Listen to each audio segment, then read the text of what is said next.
Ito ang aking niluluto, kuskus. Ayan, na-miss ni Ima yung kuskus. Gato ho magluto ng kuskus. Parang puto o ina-steam. Mga ilang oras din ho siya. Pero binababad ko ho muna sa tubig. Tubig, asin, at mantika.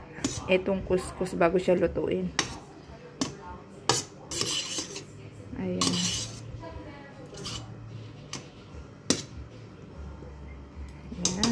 Hindi pa siya luto. Matagal-tagal pa. At syempre meron tayong nilaga. Yung tiraho kagabi. Ay, kagabi kahapon. Ay, usok. Ayan, may mais. Ayan, kitsuim. Patatas, kamote. Yung lettuce, repolyo. Tsaka yung asado, yung beef po. Nasa ilalim yata yun. Yung sana yung beef dito. Ay, hindi ko na makita. Nasa ilalim siya. Asado ang tawag dito. Yun.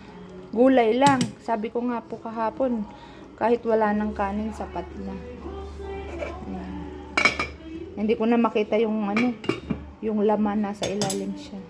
Ito po, mamaya-maya, pagluto na yung kuskus, saka ko siya iinitin. Ayan, thank you for watching.